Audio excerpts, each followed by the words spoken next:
और मंदिर तो गाइस देख सकते हैं कितनी सुंदर चमक है। मंदिर में जागरण है। विशाल माँ भगवती शिव पंचायती मंदिर नया बांस।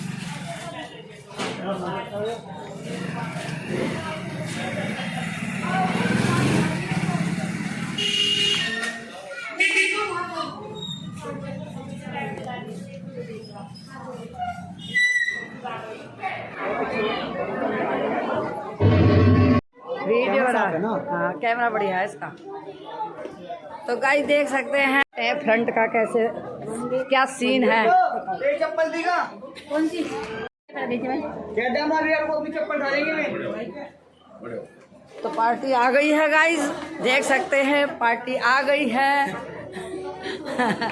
और अपने दो इंस्ट्रूमेंट्स ले आए हैं अपने, मैं दिखा सकती हूँ, देख लीजिए। हाँ मेरी कहाँ से आए भैया आप लोग? मुजफ्फरनगर से ही। क्या किस मतलब उससे मोहल्ले से आए? आर्यपुरी से आए। देख लो आज ये माता का जागरण करेंगे और बहुत अच्छे कलाकार हैं ये। तो आप लोग भी जरूर आना, जो भी हमारे इस वीडियो को देखे वो आमंत्रित है। तो गाइस देख सकते हैं माता की सजावट है। और मैं एक चप्पल उठा दूँ। हाँ तो देख सकते हैं माता का जागरण, यानी कि इस जगह पब्लिक बैठेगी आज, है ना। और ये रहा इनका क्या बोलते हैं भैया, इसे क्या बोलते हैं? पियानो। पियानो तो नहीं है, है म्यूजिक कंट्रोलर है। म्यूजिक कंट्रोलर है। जानवर को मार के मेरे माँ के नाम की शक्ति, मेरे माँ के नाम का पक्ष देखना चाहते हो, इतने में तो परेशानी भी जरूरत नहीं आती। आपकी जिंदगी में प्यार से और कि तू कहना क्या चाहती है तारा? कि राजन आपका इकलौता बेटा, अपने बेटे को आवाज लगाओ और उसके टुकड़े टुकड़े करो। राजा कहने लगा कि तू लायन हो गई है, जिस बेटे को तूने मारा, जिस बेटे को तूने जन्म दिया है, तू उसे मरवाना चाहती है। तारा रानी कहने लगी कि राजन आज मेरा कोई बेटा और कोई पति नहीं है, आज मेरी माँ की शक्ति बदनाम होनी चाहिए। कि राजन अपने बेटे को आवाज लगाओ, उसके टुकड़े टुकड़े करो। राजा कहने लगा कि तारा ये कार्य मैं नहीं कर सकता, चाहे तू और कुछ मांग ले, लेकिन ये मैं नहीं कर पाता। तारा रानी कहने लगी कि राजन जो आपने मुझे वचन दिया है वो वचन वापस ले लो। राजा वचन भी वापस नहीं ले सकता। राजा कहने लगा कि तारा चाहे तुम मुझसे कुछ भी मांग ले, लेकिन ये कार्य मैं नहीं कर पाऊंगा। माँ का और पिता के लड़के देख वो 5 साल का बेटा अपने पिता के पास आया और कहने लगा कि पिताश्री आज माँ का कर्ज चुकाने का मौका आया है, माँ का फर्ज निभाने का मौका आया है, आप ये मौका मुझसे छीनना चाहते हैं। पिताश्री उठाइए तलवार और कर दीजिए मेरे बेटे के टुकड़े। राजा बेटे के मुख से ये बात सुन राजा दाढ़ मार के रोने लगा कि तारा ये तुझे मुझसे क्या मार? दाढ़ मार मार के रोने लगा कि मैंने इस बेटे को अपने हाथों से पाला है, मैं इसे मार कर आज मेरा कोई बेटा कोई पति नहीं है, आज मेरी माँ के नाम की शक्ति बदनाम होने चली। बेटा कहने लगा कि पिताश्री देर ना कीजिए, उठाइए तलवार और कर दीजिए मेरे टुकड़े। बेटा कह रहा है पिता से कि सामने खड़ा हूँ आज, प्रेम को विसार दो, जिन हाथों से पाला पिताश्री उन हाथों से मार दो। कि जिन हाथों से पाला पिताश्री उन हाथों से मार दो। राजा कहने लगा कि देख तारा ये मेरे जिगर का टुकड़ा, मेरा लाल मुझसे कैसी बहकी बहकी बात कर रहा है, मैंने इन हाथों से इसे पाला है, मैं इसे मार कैसे सकता हूँ? लेकिन बेटा कहने लगा कि पिताश्री जैसे तो सच्चे दरबार की कि सामने खड़ा हूँ आज, प्रेम को विसार दो, जिन हाथों से पाला पिताश्री उन हाथों से मार दो।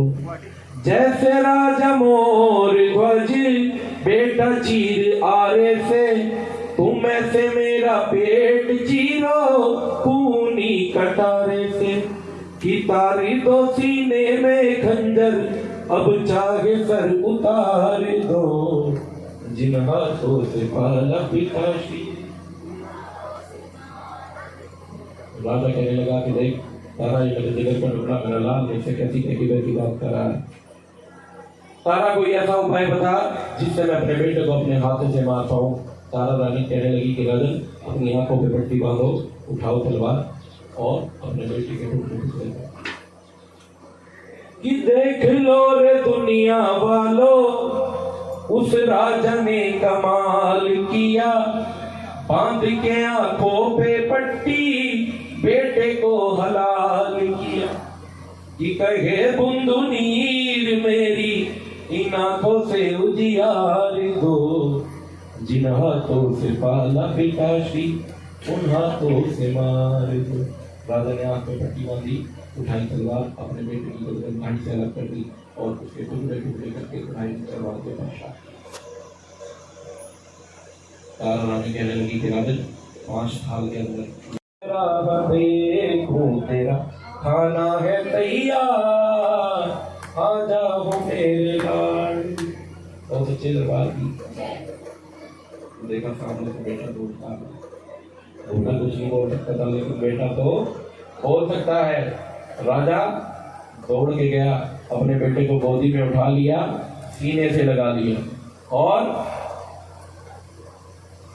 कहने लगा कि बेटा, मैंने तो तुझे अपने हाथों से मार दिया था, तो जीवित कैसे हो सकता है।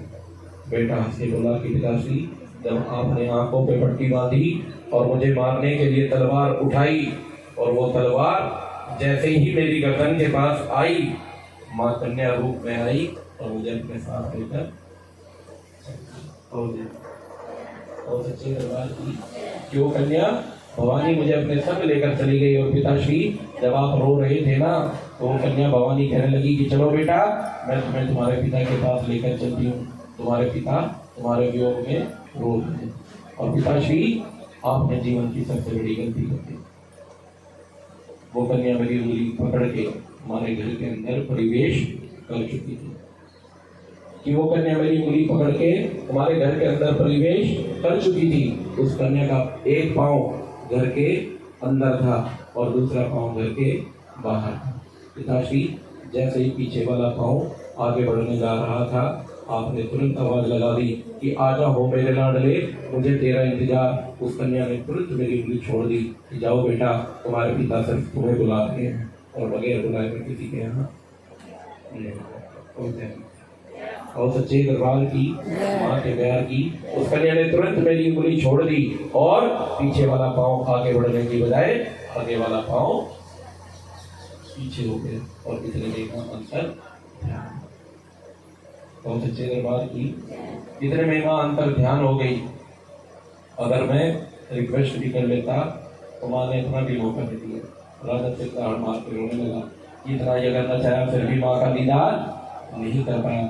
कि तारा, मुझे भी माँ का दर्शन करना है, दीदार करना है।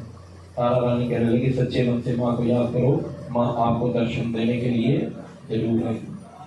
राजा ने सच्चे मन से माँ को याद किया और माँ कन्या रूप में आई और राजा को दर्शन दिया और कहा कि राजा, कलयुग में जो भी भक्त मेरे नाम की जोत जगाएगा, उस जागरण में अगर मेरी भक्तिनी मेरी संतनी तारा रानी की अमर कथा नहीं होगी, मैं उस जागरण को स्वीकार नहीं करूँगा। आइए हाथ जोड़ 3 बार मेरे सुनने गए। जय माता की, जय माता, जय माता की, जय माता की, जय माता। आइए यहीं पे माता रानी की अमर कथा संपूर्ण सभी को जय माता, जय माता की। तारा रानी की कथा समाप्त हो गई। एक बार जोरदार और अच्छी तरह समझा दो।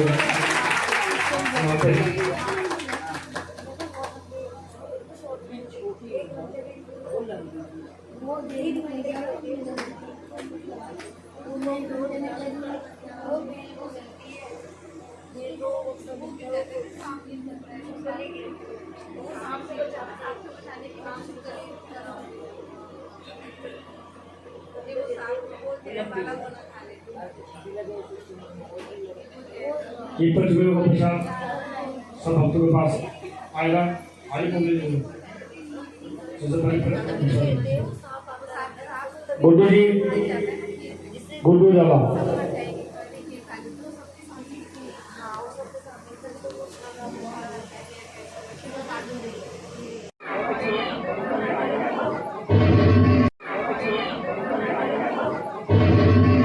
तारा रानी की कथा समाप्त हो गई है और मैं आपके सामने ये छोटा सा ब्लॉग डाल रही हूँ। आप ज़रूर देखना और माता रानी के लिए विनती करना और अपनी मुराद भी ज़रूर लिखना और ये भी लिखना आप कहाँ से मेरी वीडियो देख रहे हैं। Thank you so much.